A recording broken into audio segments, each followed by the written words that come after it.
Bismillahirrahmanirrahim. Assalamualaikum warahmatullahi wabarakatuh. Perkenalkan, nama saya Wardatul Sania dari kelas A22 PAI. NIM saya 123822180. Di sini saya akan menjelaskan soal UTS pertanyaan dari mata kuliah Fikih Munakahat dan Mawaris, yaitu yang pertanyaannya ada 5. Yang pertama yaitu pengertian nikah dan rukun-rukunnya. Yang pertama adalah pengertian nikah. Nikah secara bahasa artinya berkumpul atau bersatu. Sedangkan secara istilah nikah adalah akad yang menghubungkan antara laki-laki dan perempuan sebagai suami istri dengan syarat dan rukun tertentu sesuai dengan ketentuan agama Islam. Kemudian apa saja sih rukun-rukun nikah itu? Rukun-rukun nikah itu ada 5. Yang pertama ada calon suami pastinya, yang kedua ada calon istri, yang ketiga ada 2 orang saksi, yang keempat ada wali, yang kelima yaitu ada ijab dan qabul. Itulah pertanyaan dari yang pertama. Kemudian pertanyaan yang kedua yaitu pengertian iddah dan manfaatnya. Pengertian iddah adalah masa menunggu oleh seorang perempuan atau seorang istri apabila telah terjadi perceraian atau talak, baik dia yang ditinggal mati oleh suaminya atau perceraian dengan penyebab-penyebab lain.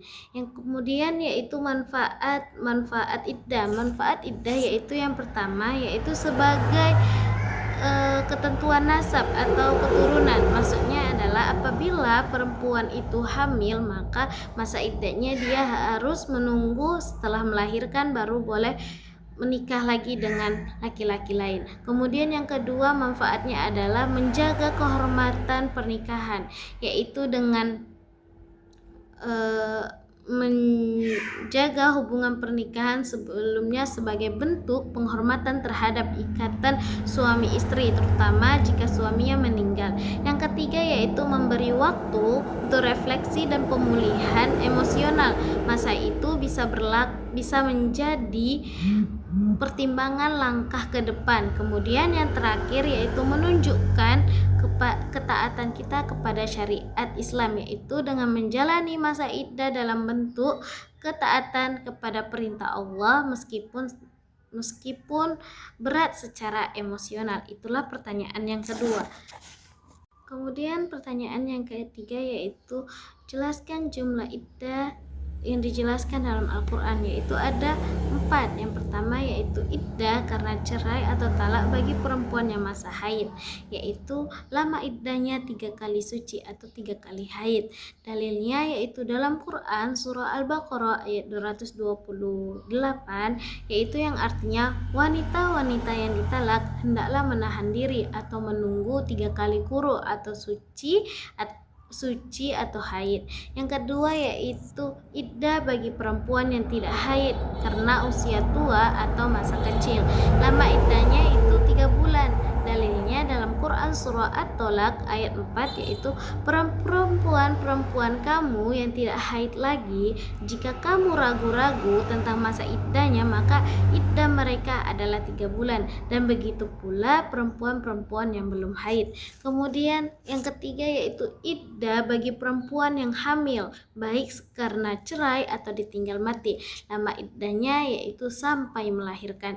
Dalilnya dalam Quran surah At-Tolak ayat 4 bagian akhir ayat, yaitu dan perempuan yang hamil waktu iddah mereka itu ialah sampai mereka melahirkan kandungannya. Kemudian yang keempat atau yang terakhir yaitu iddah bagi perempuan yang ditinggal wafat suaminya. Lama iddahnya yaitu 4 bulan 10 hari. Dijelaskan dalam Quran surah Al-Baqarah ayat 234, yang artinya orang-orang yang meninggal dunia di antara kamu dan meninggalkan istri-istri, hendaklah para istri itu menunggu atau beriddah selama 4 bulan 10 hari. Itulah pertanyaan yang ketiga. Kemudian pertanyaan yang keempat yaitu jika seorang istri sedang hamil dan suaminya meninggal dunia, maka iddah yang berlaku adalah sampai berapa hari?